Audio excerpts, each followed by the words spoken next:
Қалқам, мен Лермонтов, Пушкин демен, Есенинмін демедім ешкімге мен. Қазақтың қара өлеңі құдіретім, онда сұмдық сыр бар естілмеген. Жат жерде жастанғанда жазатайым, қанымен жазды мүмкін ағатайым. Қасиетінен қара өлең айналайын, қазақтың дәл өзіндей қарапайым. Түзі тілінген таспадайын, тамшы өрем таспадан басқадайын. Қаламасаң қамшымды аула жүгін, қарашайын есігін ашпағайын. Түзі жыртылған аңыздайын, аңызыма неген әр тамызбайын. Қазақтың қара өлеңі қаза болса, қара көзден не қан ағызбайын. Ізденпаздық менде бар өнерім, будан жаса бидаймен тар егемін. Қазан мен бәрінде қайнатады, дара қойып қазақтың қара өлеңін. Ақынмын деп қалаймен айталамын, қазақтың өз айтқанын қайталадым. Көпігеген қазақтың қара өлеңін шекпен жауып өзіне қайтарамын. Көп рахмет Ереке. Бүгін бізде Алматы көшелерінде, көптеген қоғамдық орындарда қазақтың көптеген өлең жырларын оқып жүрген Ерасыл азаматпен шағын сұхбат құратын боламыз. Ереке, бізге сұхбат беруге келіскеніңізге көп рахмет. Идея сізге жалпы қалай келді? Осыны біздің поэзия оқу деген ба? Аха. Жалпы бұл идея, бұл негізі енді поэзия деген өте құдіретті күш. Адам баласыны үлкен өзгерістер енгізетін, трансформация жасайтын, рухани түрде өсіретін. Бұл енді өзімнің өміріме бір үлкен өзгерістер әкелгеннен кейін осындай видеолар түсіру арқылы біреудің мүмкін ауырып жатқан жанына дауа болады, мүмкін біреудің рухын оятады, мүмкін біреудің махаббатта жолы болмай жүрген біреудің махаббатына септігін тигізеді деген оймен солай оқи бастадық. Жалпы адам жанына жылулық сыйлайды дегенмен. Поэзия мен өлең оқып әлеуметтік желіге жариялау идеясын қай жылы бастадыңыз? 2023 жылы бастадым ғой. Осы январдың 18 күнінен бастап Қатонқарағайдан Алматыға келіп, сол кезден бастап түсіре бастадым. Ақырындап. Оның алдында біраз түсіріп жүргем. Сонымен ақырындап осындай деңгейге жеттік. Видеоларыңызға қарасақ әлеуметтік желідегі, жастар да бар, үлкен қарт кісілер де бар. Кейде сізге осы өлең оқып берген кезде қарсы келетін, немесе мені түсірмей ақ қойсаңыз, немесе кейін желіге шығып кеткеннен өшірсеңіз бола ма дейтін жағдайлар кездесе ма? Енді ол адам баласы болғаннан кейін неше түрлі жағдайлар кездеседі, ода тұрған түкте жоқ. Ол ең қиын адам баласы ғой негізі. Несі, ішкі дүниесі құбылмалы, не бір психологиялық ауытқулар бар адамдар кездеседі, жынды агрессиясы бар адамдар кездеседі. Кейбіреулер жақтырмайды, біреулер жақтырады. Енді бұл өмір ғой. Өмір болғанда неше түрлі болады, неше түрлі жағдайлар болады. Бәріне сол несімен ақылмен қарап көреміз. Түсірме дейтіндер де болады, салма дейтіндер де болады. Енді ол ешкімді түсірме, ешкім салмасаң контент жасай алмайсың. Сондықтан да түсіріп жүре береміз. Жалпы өзіңіздің мамандығыңыз қандай? Мен өзім политехта оқығам. Қаныш Имантайұлы Сатпаев атында Қазақ ұлттық техникалық университет. Сол жерде горное дело деген мамандық бар, тау кенісі. Соны бітірген бакалавриат. 4 жыл оқып. 2010-14 жылдары. Туған жеріңіз туралы да айтсаңыз? Туған жерім Шығыс Қазақстан облысы Қатонқарағай ауданы Жамбыл ауылында дүниеге келгем. 1992 жылы. Қандай кәсіппен жұмыс істеп жатырсыз? Тек осы контент түсірумен ғана айналысасыз ба? Жоқ, Балқарағайдың майын шығарам. Кедровая масса қауырдың ұжымы деген. Содан адам денсаулығына пайдалы дәрумендер шығарам, табиғи дәрумендер.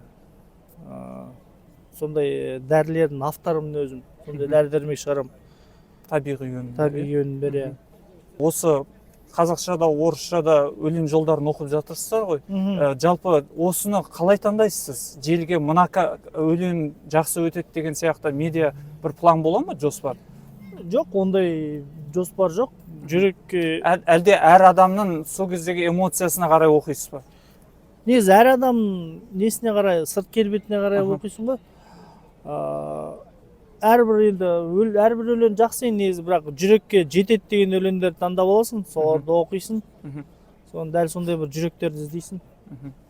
Сіз аптаның қандай да бір күнін белгілейсіз бе? Осындай күні видео түсіруіміз керек, мына күні осындай жерде боламыз, келесі күні мынандай жерде деген сияқты. Иә, негізі көбінесе материалға байланысты, сол күніне 3 роликтен салып отыруға тырысамыз. Сол роликтер біткен сайын шығып отырамыз ғой.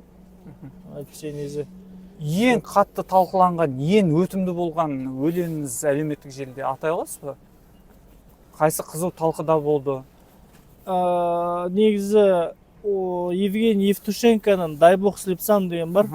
«Дай бог слепцам глаза вернуть». Мүмкін болса соны оқып бересіз ба біздің көрерменге? «Дай бог слепцам глаза вернуть и спины выпрямить горбатым. Дай бог быть богом хоть чуть-чуть, но быть нельзя чуть-чуть распятым.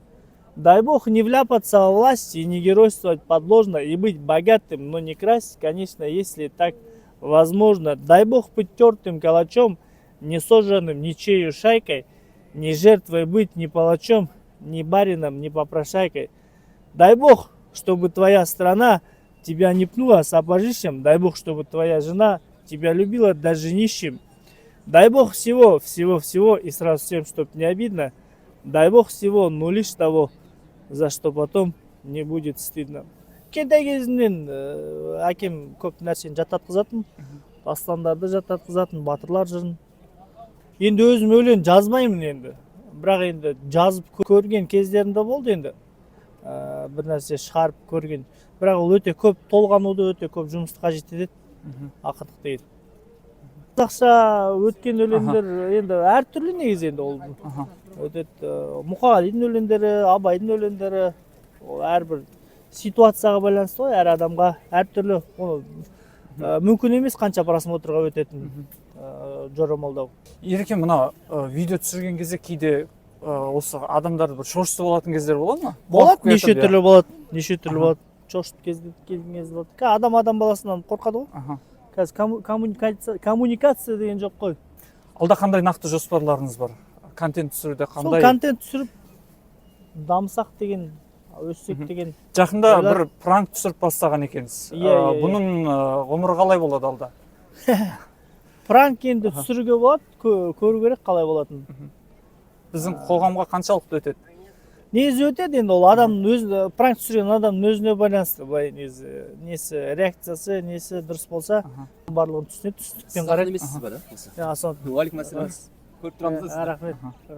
Қабанбай, да? Иә. Не себепті Қабанбай әлеуметтік желіде? Қабанбай өзінің есім Ерасыл ғой. Ерасыл өсіп Қабанбай болсам деген енді бір. Жақсы. Ал сіздің видео контентті түсіретін операторды көрсетіп жіберейік бізге. Ол кісі кім? Сізбен үнемі жүре ма бұл кісі? Иә, қаншалықты жұмыс жасайсыздар? Бұл Руслан деген жігіт. Талғардың баласы. Видеооператор, фотограф. Үнемі сіздің қасыңызда осы жігіт видеоларын түсіреді, әдемілеп. Иә, фотограф, философ. Руслан, қандай видео сіз үшін өте бір сәтті шыққан еді осы Ерасылмен түсіру барысында? Енді көбінде поэзия оқиды бұл кісі. Вот самый последний, вот, который мы снимали, это с пранком, с пацаном, который сидел на лавочке. А остальные, в принципе, все видосы залетают, но вот с пацаном вот прям вообще смешно так получилось. Он там кушал, мы его засняли. Но я сам фотограф свадебный и, ну, не сказать, что видеограф, но умею снимать. Тағы қандай блогерлермен жұмыс жасайсыз? Вот только с ним. Только? Да, а по фотографии чисто сам. Я сам свадебщик, свадебный фотограф. И вот вместе ходим, снимаем. Также я стрит-фотограф. На улице хожу, людей фотою. Тамаша оқып жатсыз, орыс тілінде жақсы өлең жолдарын ағылшын тілінде оқу бар ма болашақта? Бұйырса енді тіл оқу керек. Тіл оқып. Өйткені Алматы енді үлкен туристік қап қой енді Қазақстанда. Бұл жерде көптеген шетелдік азаматтар да келеді деген сияқты. Енді олармен де болашақта. Ол енді неге барып оқу керек қой, шетелге бару керек, Англияға, Америкаға барып оқу керек шығар. Енді ағылшынша контент әйтпесе 99% ағылшынша сөйлемейді ғой. Өзіңізге қай жас аралығындағы кісілерге өлең оқыған қатты ұнайды? Және қатты сізді түсінеді ол кісілер? 18 жас, негізі жақсы түсінеді деген енді 30-дан жоғары ғой. Қыз баласы да 30-дан жоғары болса, жалпы 40, 50, 60. Енді ол адамның ой санасына байланысты. Кейбір 18 жастағылар 60 жастағы қариялардан да жақсы түсінеді. Сондықтан да солай ол. Ал өзіңіз кімнің өлеңін жақсы сүйіп оқисыз? Мұқағали ғой, Мұқағали. Абай. Жас ақындардан, қазіргі ақындардан? Қазіргі ақындардан Ербол Бұқыбаев деген бала бар. Ершат Қайболдин деген бар. Мықты. Қайнар Алагөзов деген бар. Солардың өлеңдері мықты. Бұйырса солардың өлеңдерін бір жаттап айтсам ба деп ойлаймын. Алдағы уақытта Қазақстанның басқа қалаларына немесе ауыл аймақтарына барып та осындай контент түсіру ойыңызда бар ма? Иә, әрине, негізі басқа қалаларына барып, Россияға барсам деп ойлаймын, Қырғызстанға, басқа елді мекенге барып түсір көрсем деп. Ондай ойлар бар енді. Жекеңізге жазып шығатын оқырмандарыңыз бар ма? Басқа Болады, аймақтар болады, бізге де әрине. келіп кетсеңіз деген сияқты. Жан жаққа шақырады ғой. Мен бармаған қазақтың атырабы қол бұлғап кел деп мені шақырады деймін, сол сияқты ғой. Өлеңді жаттау үшін оны біріншіден түсіну керек. Ол бір энергия ғой, өлең деген. Сол энергияны түсіне білу керек, жүректен өткізе білу керек. Көп адам жай басында ғана жаттағысы келеді, әйтпесе ол жүректен өтпеген нәрсе, ол жатталмайды. Бірақ енді өлеңдерді жаттай берсе, ол мына есте сақтау қабілеті дами береді. Күннен күнге әр өлең жаттаған сайын бір 100 өлең, 200 өлең жаттап болғаннан кейін мына есте сақтау қабілеті жаңа деңгейге шығады. Біздің көрермендер сізді қандай локациялардан жиі кездестіре алады, Арбаттан бөлек? Сол Арбат, көбінесе Арбат қой сол. Басқа көп бармаймыз, кейінде Достық плаза жаққа, бірінші Алматы жаққа барамыз. Қазір сол көп жерлерді аралау керек бізге. Жақсы, енді бір жақсы бір өлең шумағымен біздің бүгінгі шағын сұхбатымызды аяқтап жіберсеңіз. Дос болам десең, досымды сыйла, қымбаттым, досына сонда досымен ғана қымбатпын.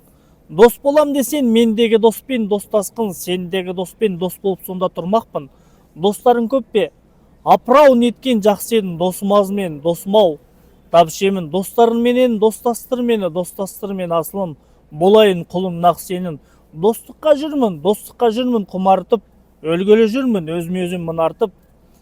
Жауызым барып жанына уәзір болғаннан, достарымның барып жанына өлген мұнартық. Досым, саған сенемін, сеніп өтем, жолы бөлек демеймін жөніп өтен. Достық деген адамның көрі екен, достық деген ақылдың серік екен. Ерасыл мырза, Қазақ газеттері редакциясына көңіл бөліп уақыт бөліп сұхбаттасуға келгеніңізге алғыс білдіреміз. Алдағы шығармашылық жолыңызға тек табыс тілейміз. Осы әлеуметтік желіде қазақ өлеңдерін, қазақ поэзиясын көтеруге атсалыса беріңіз. Табысты болыңыз. Рахмет. Рахмет. Ал жарайды.